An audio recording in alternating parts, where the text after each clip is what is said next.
Where do you need more courage in your life? If that's a fear that stopped them, that can't be a fear that stops me. When you face a fear and act on it anyway, your brain rewards you. And if you can find the courage to move forward, to boldly move ahead in times like this, I think it's quite the unfair advantage. What does your heart want to say if you weren't afraid? Don't wait till next year. Don't wait till next week. Get done watching this today and make a bold, courageous action forward. Have you heard the saying, like, it's all in your head? But what if the mind is actually more of an afterthought? I've never shared this story publicly. When I made that decision, it was the scariest thing in my life because part of me is like, you're throwing away everything. As much as I'm a firm believer in the limitless power of your mind, what I've discovered is that it can't reach its full potential without a really crucial piece, which comes from your heart.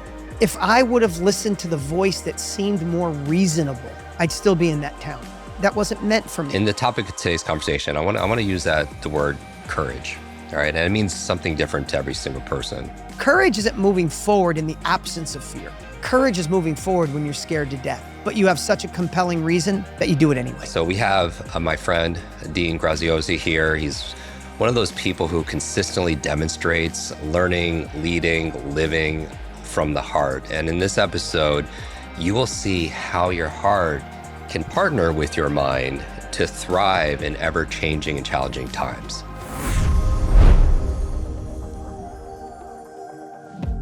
Welcome back, Kwik Brains. I am your host and your brain coach, Jim Kwik. So I was at a mastermind recently with some very sharp top entrepreneurs and founders, and it was interesting. I started to notice something that you don't see all the time everywhere. I wish we would. I saw many of the business conversations were shifting more and more to heart-driven conversations. Words like purpose, impact, service.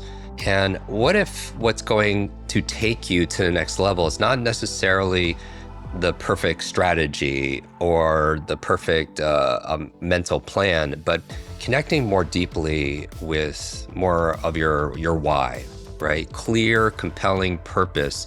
For me, it's always given me the courage that really fuels you. It fuels you forward, especially in hard times, because it's a limitless, unlimited energy source. And to explore this topic, I asked the founder of this mastermind, Dean Graziosi, for over 25 years. We've had him on the podcast. Dean has helped millions break out of the traditional system and design a life of fulfillment, of greater success on your own terms. Many of you know he's a very accomplished best-selling author, investor, entrepreneur. What stands out the time I spend with him and his family is, I believe the life you live are the lessons you teach. And he's someone who practices what he posts. He does this. He also partnered with Tony Robbins to creating this massive global impact through their shared passion of serving, empowering more people to share their knowledge, their wisdom, and more of their purpose. So what you'll discover in this conversation is really what it takes to unleash more of your courage, to tap into more of your potential in the areas that you really desire and deserve the most. Welcome back to the show, Dean. Jim, it's always great to be with you. And thanks for that beautiful open. So great. We've had you on the show before. You're so prolific. We could talk to you for hours on any topic. My business partner of 18 years, who's our CEO, Alexis, and I had such an amazing, unforgettable time at your Zenith Mastermind. So I want to thank you. So glad you came. It was great to have you there. It was so wonderful. I mean, not just the facilitators, but your team, and the other members. And what I was saying in the intro was the conversations weren't what I've seen speaking at other events.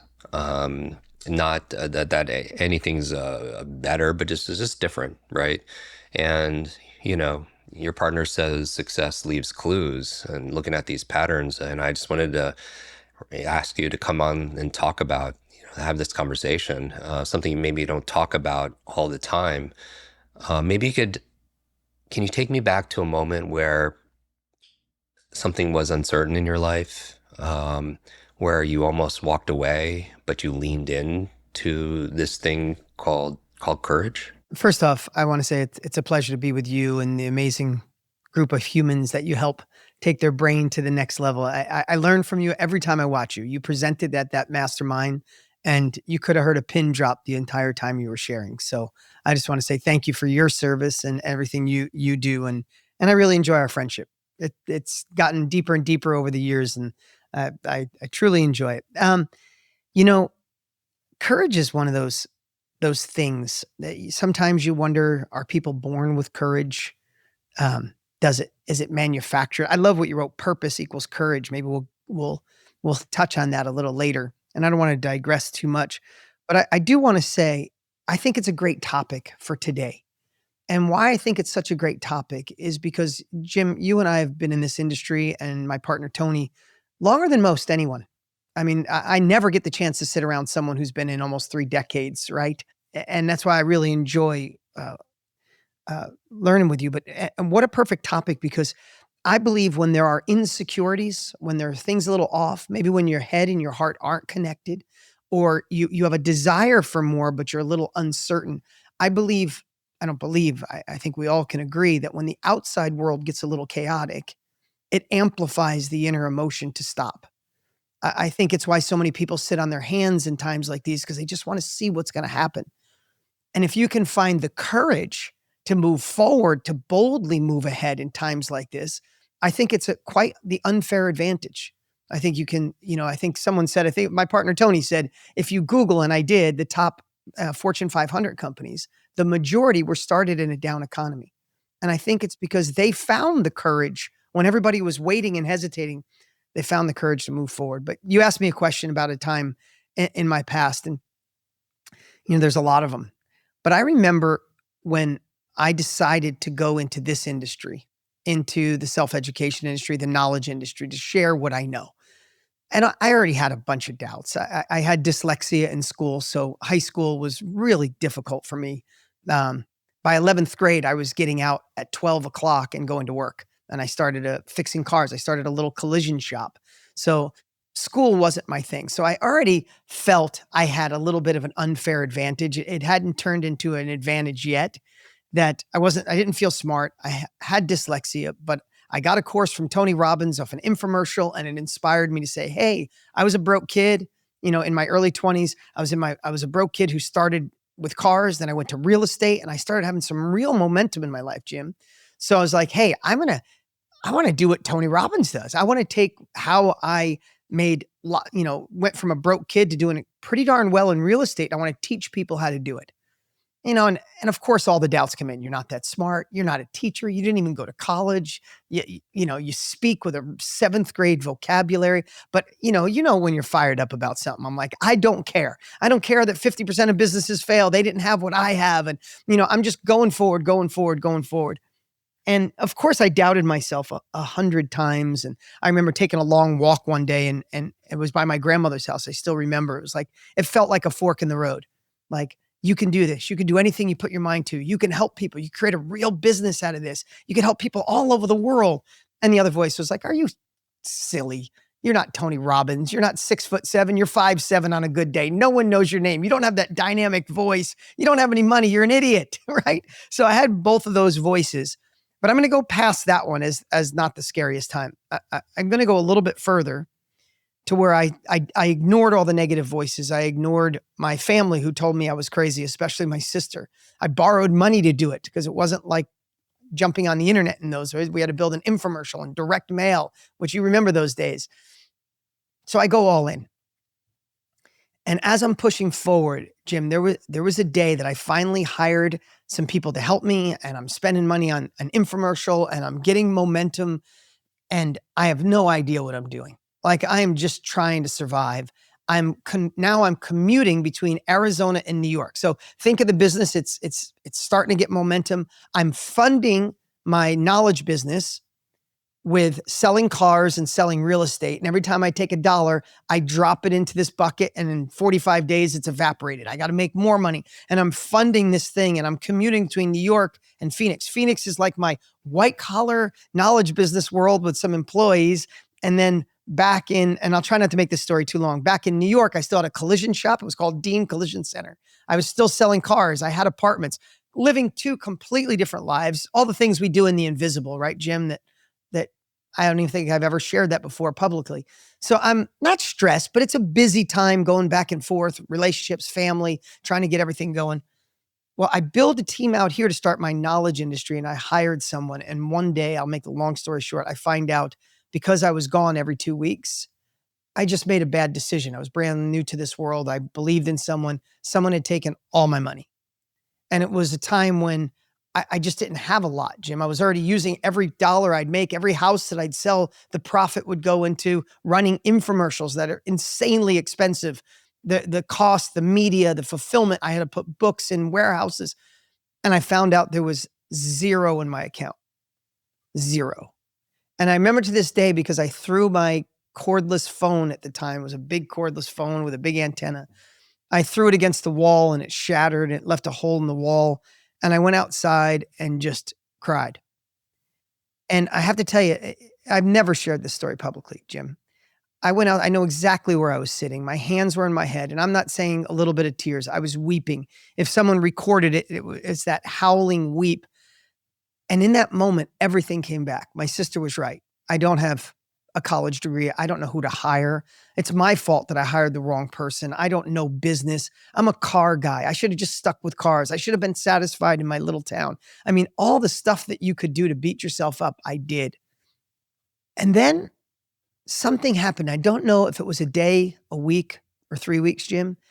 I just remember thinking to myself, when I get to the end of my life, and now I realize these are tools to help leverage, but I remember thinking, because I've thought about it every probably month since then. I remember thinking at the end of my life, am I going to be happy if I run back and say, everybody, you were right. I was wrong. I'm not that smart enough. Let me pick up the screwdriver and start fixing cars again. Or do I want to go down in flames and go, I don't care. I have to go for this. It's this burning desire in me. I know I'm meant for more. I got to do it. Now, I don't know. It's 20 something years ago. So I don't know how long it took. I remember taking walks and trying incantations because I remember Tony teaching, if I can do this, I can get through anything. And I was trying everything possible. And there was a moment that just switched, and it went from, oh my God, this person robbed my money. I made bad decisions. I'm not that smart. I'm not going to make it, to, because that guy stole my money, because I wasn't that smart, I am going to create the biggest freaking comeback anyone's ever got. I have goosebumps telling you right now. I remember thinking, I'm going to be the freaking comeback kid. Screw that. The heck with that. I'm going to do it. I'm going to go forward.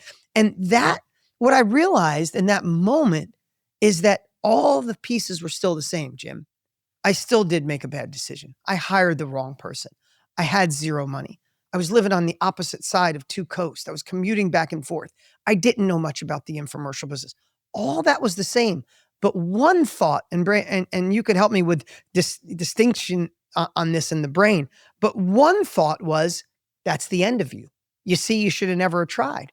But as soon as I said, that's the start of me, this is where I get the comeback, this is where I get the ugly out of the way, nothing changed except the thought I had around it.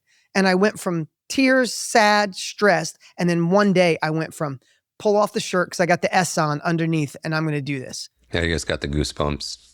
And I'm sure a lot of listeners felt the same way. And when you're going through that and you're thinking about the struggles, you and Tony talk about fear and how it can limit us. I think I saw Tony say it's an acronym: false evidence appearing real. I'm curious, when people are fear of failure, or fear of looking bad, or fear of letting people down, do you have a way, like, how did you filter, reconcile, or even tell the difference between the fear that's protecting you and the fear that's limiting you? You know what I mean? Really great question. Is there a signal or something that you've learned to listen for? I'm going to give you an answer that's pretty simple. It's the first one that pops into my head. If it was a fear, and I love my parents, so please, this is not judgment, but if it was a fear that stopped my parents, I'd be like, that's a false fear. That's why they don't have money. That's why I'm supporting them. That's why they've struggled most of their lives. So when I look through the lens of, well, people like us don't make it, the economy's wrong, it's the wrong president, it's the Republicans' fault, it's the Democrats' fault, it's like, if I looked through those fears that bothered most people in my family, I was lucky enough to have a filter going, wow, if that's a fear that stopped them, that can't be a fear that stops me. There is fears that should stop you, but not the ones that just stop your energy, stop your emotions. I love how Og Mandino in the book, The World's Greatest Salesman, said, it's old school personal development, right? He said, instead of letting your emotions dictate your actions, let your actions dictate your emotions. And I remember when there were certain fears, I was like, if I just act upon it, I bet you that fear will go away. There's a lot of power when your head and your heart and your hands are in alignment, right? You definitely become more unstoppable. You could thrive in difficult times. So, we talk about in our work, the power of choices, like you do, and that our lives are the sum total of all the choices that we've made up to this point and making decisions. Has there been a decision? Maybe people could see themselves in your stories because you're an amazing storyteller. Has there been a decision that you were scared the heck out of? It really scared the heck out of you, but changed everything. And maybe there's a lesson in there, some insight for people, because I'm sure many people are facing a difficulty and adversity, some kind of challenge right now. If I go back, I mean, there's been 100 of them, maybe 1,000 in the evolution. But probably the biggest decision I ever made is, you understand, I'm going to use this same because you have the foundation of the story. I grew up in a town of 5,000 people. I went to high school with 85 kids, and most of them stayed in that town. And I'm still friends with some of them when I go back there. My father worked in a collision shop. My mom cleaned houses and cut hair just to barely get by. We were divorced. They were divorced when I was 3. I lived in a trailer park with my mom for a while until we couldn't afford it anymore. And we moved in with grandma, right? So you got to imagine that's what I came from, decided not to go to college. And I got momentum, Jim. Just so you know, in this little town, by the time I was 25, I owned Dean Collision Center, Dean Towing, Dean Auto Sales. I had 25 apartments, and I was buying land, fixing houses, and flipping them all by 25 years old, right? I had got momentum. I had retired my parents at that age. I had built the most expensive house in my little town that anyone had ever built. I moved from a 400 square foot apartment to the first house in my town that sold when I sold it for 700,000. Nothing had ever sold for that, right? In all view, in all eyes around me, I was doing unbelievable. No one in my family had ever done anything like that, Jim. And I'm beyond grateful for it. But then I decided to go into an industry on selling what I know, selling my experience. And I found people who knew what they were doing out here in Arizona. So the first big scary thing was my sister sat me down to reinforce the story I told you. She said, Dean, stop it. We are so proud of you. You did more than anybody in our family did. I'm so grateful you take care of mom and dad. You've retired them, but stop dreaming. This is not your line of options. You're going to lose everything. You're going to go broke.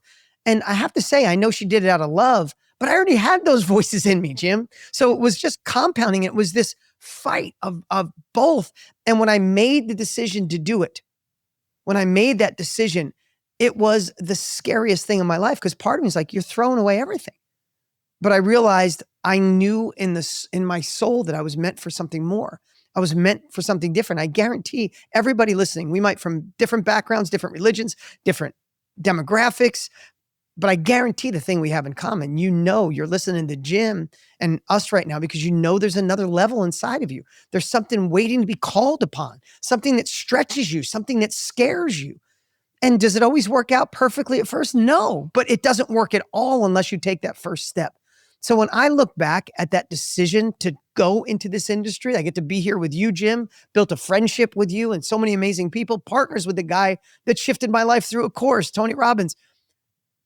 If I would have listened to the voice that seemed more reasonable, I'd still be in that town. I'd probably have 100 apartments, but I'd be in that town. And that wasn't meant for me. It's not. And I hope my friends that stayed, it's meant for them. Right. So it's those decisions. It's those tiny little decisions when you're scared, when you feel uneasy, where you have to find leverage, we could talk about how I find it, but how to find the courage, right? Tony says, and we reference Tony a bunch of times, but I like to give people credit where it's due. It always sticks in my head. Courage isn't moving forward in the absence of fear.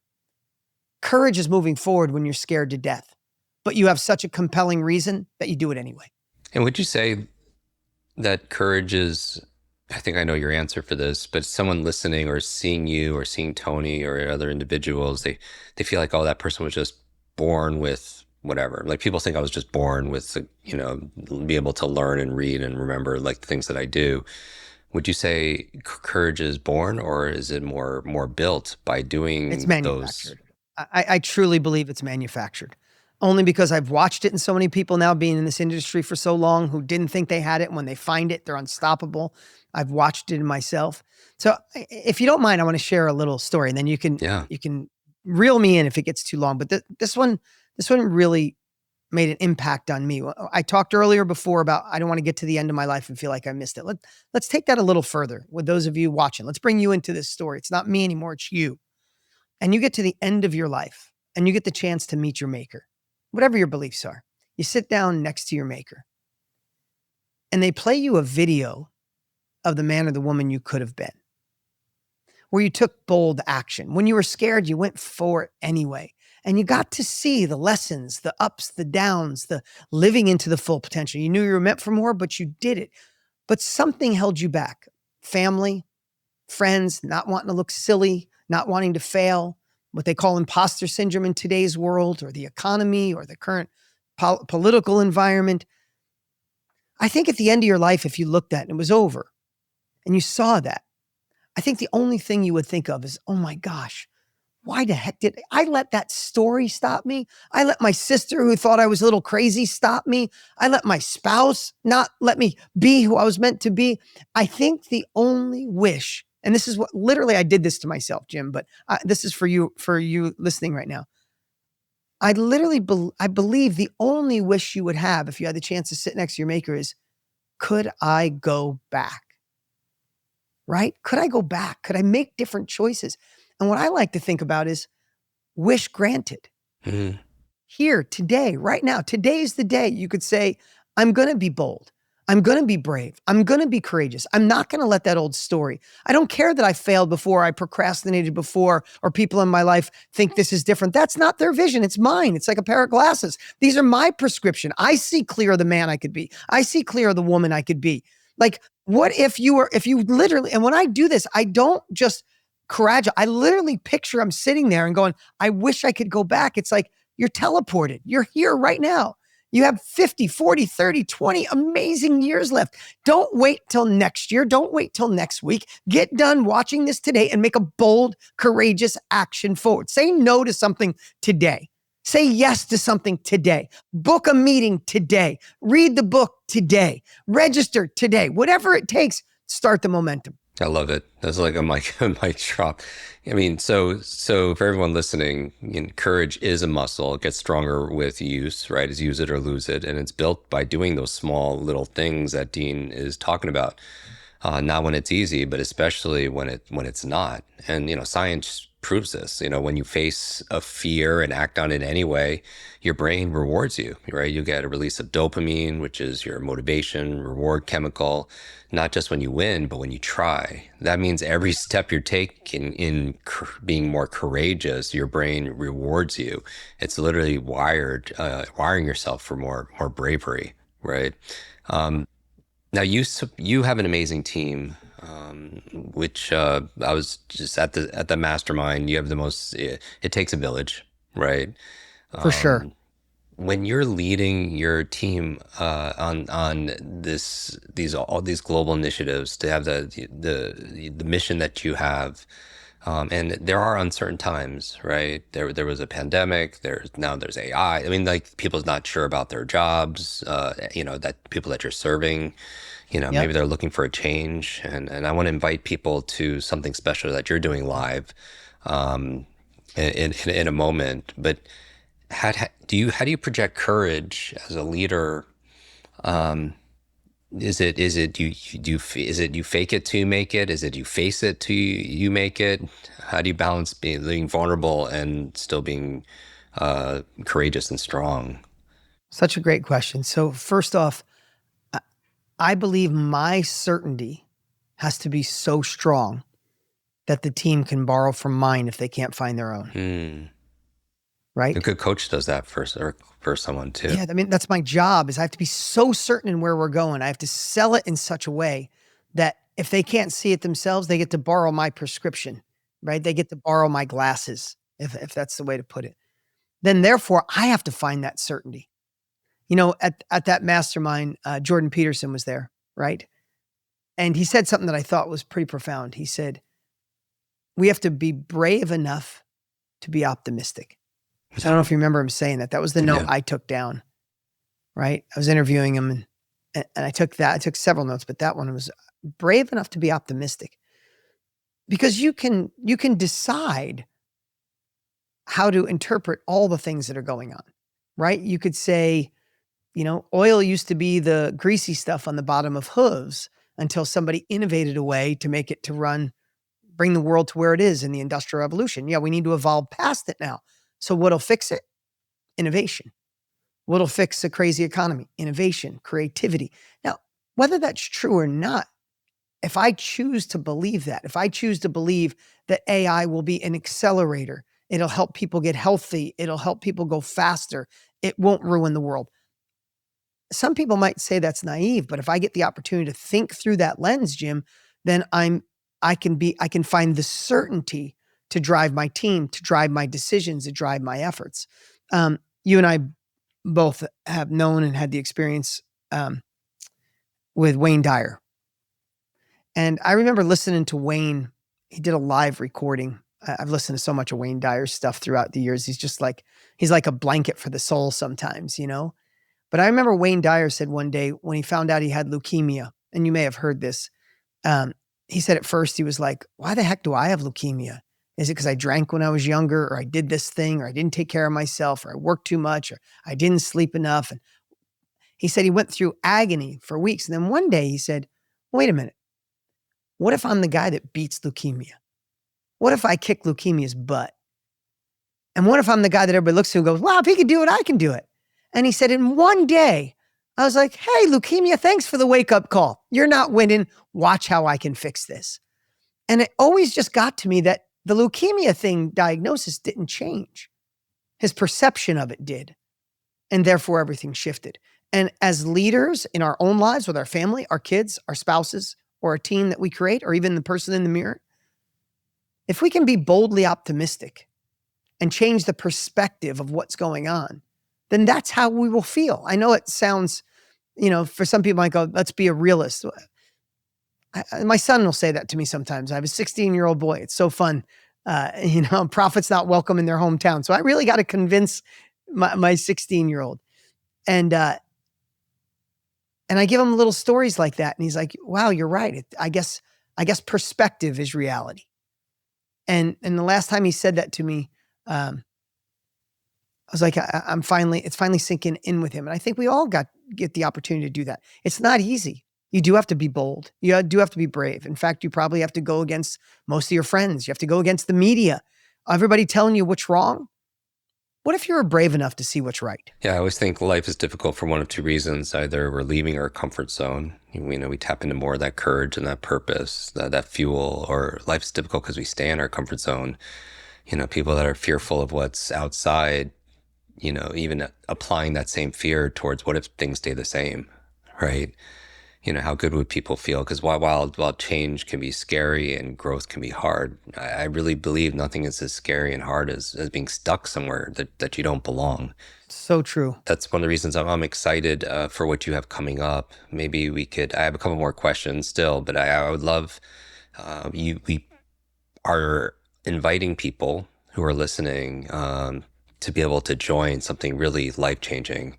And as being a student of your work also as well, I highly encourage people to look into this. Maybe you could just give a minute on what's happening and how people could tap into this amazing resource and community. Do you want to be able to remember confidently the information that you hear on this podcast? Do you want to improve your memory to easily and confidently be able to remember names and faces, client information, give a speech without notes, learn another language, remember what you read, and so much more? There's a solution, and I call it your Kwik Recall. In just 15 minutes a day, for 30 days, I've designed the ultimate course, how to unlock your Kwik Recall. Just go to kwikbrain.com/recall. Enter podcast 15 for your immediate discount as a thank you for listening to our show. Absolutely. We'd love to invite you as our free guest. Write this down, thrive800.com. Thrive800.com. You have the opportunity to get a ticket for free. It's May 15th through the 17th. It's myself and Tony Robbins. We got some fun guests coming like Matthew McConaughey and Jay Shetty and some other great guests, Lisa Nichols. I love when you're a speaker. About every other year, you're a speaker with us, Jim, which we love as well. And over 3 days, if you like what we talked about today, we want to expand your intellectual curiosity. I want you to see what's possible in a realm of taking your life experience and turning it into a product, whether that's building a community or a course or a coaching program, or you become a consultant or write a book. But Tony and I have been doing this for 76 years, and we decided about 7 years ago to pull back the curtain and show people the life that we get to live. And we feel we were saved by self-education, by the knowledge industry. But when we started, like I said earlier, it was an infomercial and lots of money, and those days are gone. The barriers to entry, the opportunity to use AI, to use tools, you could start a real thriving business with such a low barrier to entry. You just need to know how to do it. And over 3 days, about 3 hours a day, we pull back the curtain. And we've done this now. This is our 7th year. We only do it one time a year, the only time it's free. But this year will be like unlike any year we've ever done. Things have changed so much in a good way. Tony and I I'm literally jumping on a plane tomorrow to go spend the weekend with Tony to talk through everything about the event, because it is brand new. It is different. This is truly a time for people to get ahead if they have the right tools. And that's what we're going to deliver. Amazing. So people go to thrive800.com and they can lock in their spot. Yep. And I encourage everyone to do that. Share, text your friends, your family members, post it on social media. So that way people could do it together. Highly recommended. My life changed when I decided to take that path, to turn my mess into my message, and you mentioned Wayne Dyer, and he was a role model for me. And as you said, he wanted the life you live are the lessons you teach, and he wanted to be a role model for others. Did you have anyone like younger Dean? Did he have anyone that modeled courage for you early on, or did you become that model for yourself? Like, was there a first time you saw? Like for me, my parents immigrated here. We lived in the back of a laundromat that my mom worked at. I didn't know, didn't have the education or the money or the connections or anything. So I looked to books to be able to provide a role model or a friend of my mind. But did you have any early role models that modeled courage for you? No one's ever asked me that, Jim. So I love a question I've never been asked. And what comes to my mind is my grandmother. When my parents split when I was 3, I lived the majority of my childhood at my grandmother's, and she was such a great role model. But how she represented courage, I knew at a young age. When she had 5 siblings, and her parents came from Italy as immigrants, barely spoke English. They came with nothing in their pocket and were waiters and busboys. And eventually my great grandfather started a restaurant. And my grandmother used to work at that restaurant when she was 9, 10, 11 years old. There's a little pasta restaurant, Tony's Pasta House. She told me all about it. My grandmother's probably was the person I loved the most of my life. Now that I have kids and a wife, things change. But I knew the story from really young, Jim. When my grandmother was in 7th grade, her mother died. She had a heart issue. Back then, they didn't identify it. Her mother died in her arms when she was in 7th grade. When she was in 8th grade in this little town where I grew up, my great-grandfather was a volunteer fireman as well. Besides the pasta shop, he was a volunteer fireman. On a way to a fire, the truck flipped over and killed her dad in 8th grade. So she quit 8th grade and raised 5 siblings and found a way to make the money, found a way to raise them. And I just remember being in 8th grade going, this is the age you became a mom basically and raised everyone. And I just remember being, oh, the reason and I'll end it here, but why it was so important is you never would hear her complain. She raised 5 siblings. Then she got married and had my mom. And then when I was 3, we moved in. She was raising kids since she was in 7th grade when her mom passed away. And never would you hear this woman say, more kids. She found a way to make light of everything. I'd fail a test. She'd say, you failed the test. Can you get your teacher to do it over? I said, no. She'd say, okay, then let's study together really hard and get 100 on the next one. It'll balance out. What would you like for dinner? Like that was just, she had this simple wisdom, but she was so courageous in a simple way that I think it gave me a light. And she told me every day of my life, she told me I was beautiful and I'm going to do something different than anyone in my family has ever done. She told me that all the time. So thank you for making me think about her. I haven't thought about her in a while. So thank you for that question. No, thank you for this. Going back in time, is there something that you would, everything that you've learned up to this point, which could fill up libraries about success and fulfillment, about courage. Like if you could bottle that up and hand it to that younger Dean again, that was going through all of that, what would you say to him? What truth about fear would you want them to know, or your kids, or Yeah. Great question. In fact, I'm going to make sure my kids watch this episode. Thank you, Jim. It's one of my favorite interviews I've ever done. I mean that with all my heart. So thank you. You're such a thoughtful interviewer and you know how to ask questions in such a great way. I would say to be, and not to oversimplify it, but there are things in our lives that we do every day that rob our courage. If it could be as simple as watching the news and go, why would I try anything when the world is falling apart? It could be the family member that loves you dearly, like my sister, but every time I was with her, I was meant to feel like I was a dreamer and I had to get real. There's surfing online and comparing yourself to others.